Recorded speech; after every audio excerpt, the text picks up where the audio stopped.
This is the STIHL MS290 Farm Boss chainsaw, and I got it for free from my neighbor. So maybe a week or two ago now, I'm outside doing some yard work, and my neighbor calls me over, and he said, "Hey, I've got this chainsaw. I can't use it anymore. I'm just too dang old." He went on and on for like 10 minutes about how old he is and he can't do anything anymore. But he said, "Hey, do you want this chainsaw?" In all honesty, I appreciate it. It's cool. I love my neighbor. Anyway, he asked, "Do you want this chainsaw?" And I said, "Yeah, man, like for sure." And originally the deal was I help him cut a tree down, but then the tree is alive, so we don't need to cut it down. But he still gave it to me anyway. And I thought it was really cool. I've never owned a STIHL. I've always wanted one forever now, but they've always just been maybe too much money for me to justify spending on. I've always just used that little like Poulon Pro thing that I've got. This is definitely a step up. Now, as far as the STIHL line goes, this is kind of middle of the road. It's a very good. It's not a small, weak chainsaw, but it's not like a pro saw either. This is it's a solid saw. It'll get anything I need done back there in the woods. It'll take it, no problem. It has been sitting for a few years. I don't think it's ran for a while. So what I'm going to do is kind of go through everything, clean it all up today, maybe put a sharpen on the chain. I don't think so. Right now, this is an 18-inch bar on here. I think I'm going to upgrade this to either a 20-inch bar or maybe a 24, at least a 20-inch bar, because I want to use this in the chainsaw mill. I think this will be a lot more aggressive cutting through logs when we're slabbing it than the other one. This one might have a little bit more ass behind it to be able to cut that. And I want to be able to have a long enough bar on it that I can get through larger logs. Right now I've got an 18 on the other one, and it's barely making it through in some points. So I think a 20 or a 24 might be a little bit nicer. And this saw definitely has the power to run those longer bars. So I'm going to need a new scrunch tool. The one that I have right now is set up for different size nuts. These are 3/4 inch nuts on the end. So I'm going to have to buy one of those. That's fine, but really cool.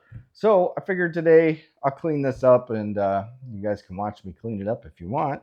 If not, if that kind of stuff bores you, check out one of my other videos. I've got a lot of cool stuff. Let's get into it. The thing's a little dirty, needs a little love, so let's clean it up a bit. So I'm gonna take these nuts off here first. Just kind of loosen them up a bit.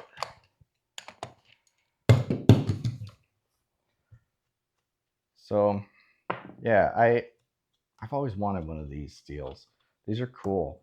Like they're like, I don't know, to me they are chainsaws, right? Like they're just friggin' awesome. So yeah, it's had a lot of oil in it and sawdust and stuff. And when I first moved in, my neighbor and I used this saw and my saw to cut down a gigantic dead ash tree in the back. And at the time when I had first moved in, that must have been 15 years ago, maybe. Yeah, 16 years ago. I didn't know much about chainsaws. I had one, but I didn't get a chance to really use it much other than cutting up wood. At my cousin's house, he would get wood delivered every year because he had one of those not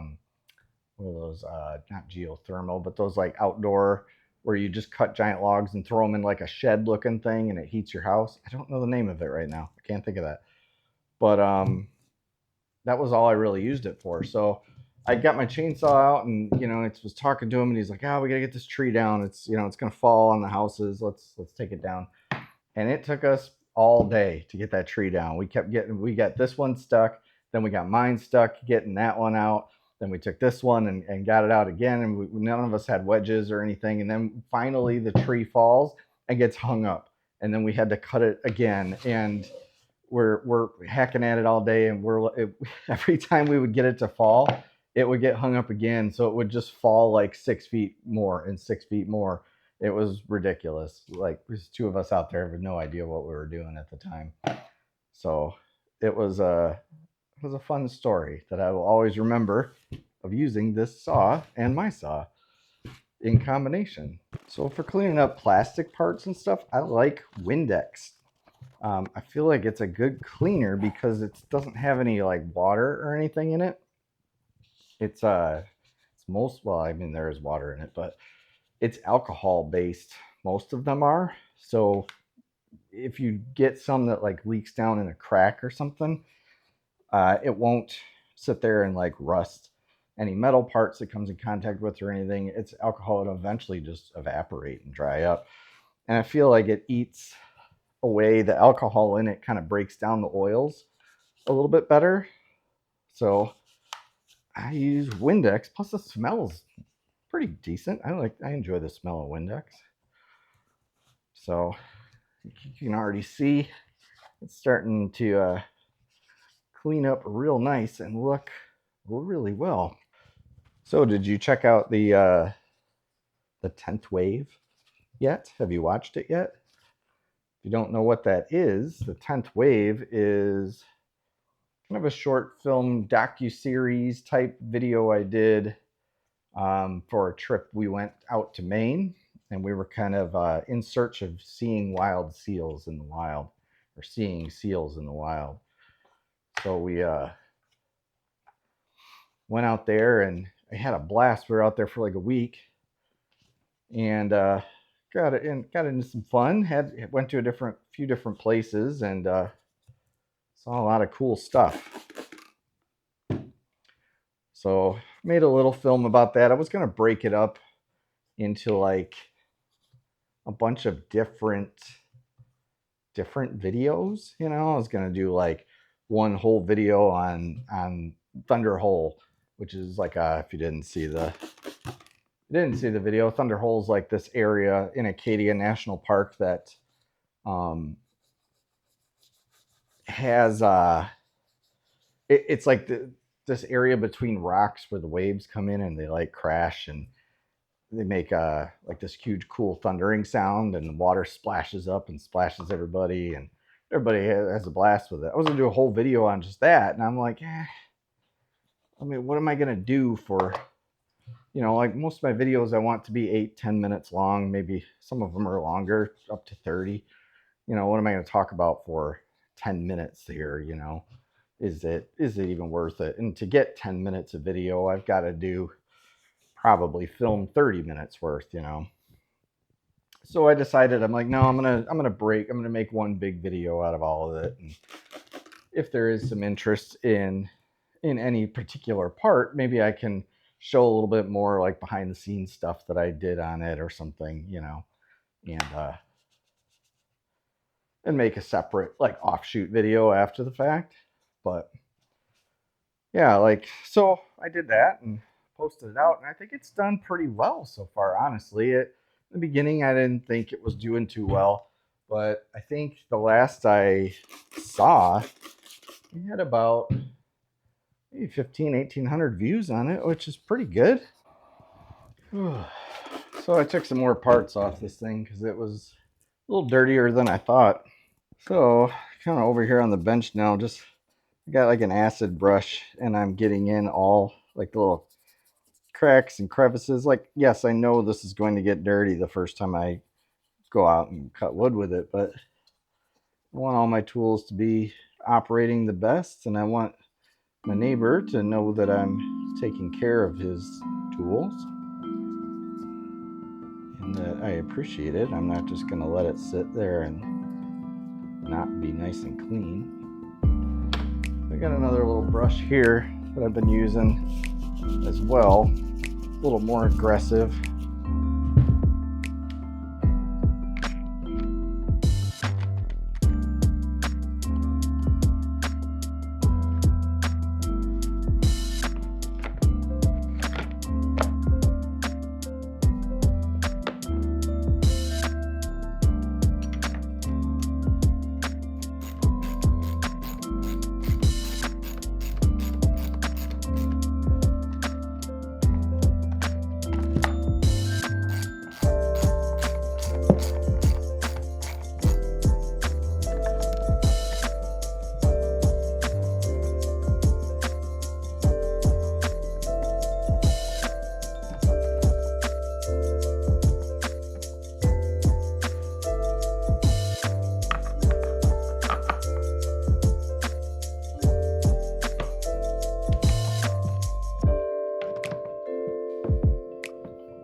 All right, that is it. We have it nice and cleaned out now. I went through 3 cans of carb clean. All the ports and air ports and oil ports and everything are porting now properly. And all that sawdust and oil and nastiness is all cleaned out of there. Yes, I know, as soon as I use this the first time, it's gonna get full of sawdust and oil again, right? Even just starting that now has sprayed oil and things. I understand that. Basically, I do this once a year with all my tools. In my other saw, I take it apart, I clean everything, make sure it's in good working order. So when I do need it, the next time I need it, it's ready to go, right? I don't have to worry about, you know, is it gonna start? Is it disgusting? Is it dirty? Or things, is it getting oil in the right spots? So it's good to just do general maintenance on all of your tools like this, especially power tools. So when you need them, they run. But anyway, that's it for today. If you made it this far into the video, you are awesome. And if you haven't yet, you should probably subscribe down below because you are awesome and you want to see more videos like this. Cool. Let me know down below in the comments. What do you want me to, what should I cut with this first? Should I cut up firewood with it? Should I slab some wood on the chainsaw mill with it? I cut some wood 2 years ago, and that wood is, I took a moisture meter on it the other day. It's about ready. So might have some projects with that, but I need to cut some more so that I have some more in a year or two to let it air dry and get it ready for other projects. So do I do that? Do I cut firewood? What do I cut with this? Do I just take, you know, use it for Halloween and scare the shit out of kids as they come by the street, the house? I can do all that, honestly. I can do all that stuff. That's the last one. Sounds like fun. Anyway, do all the things. I'll see you on the next one.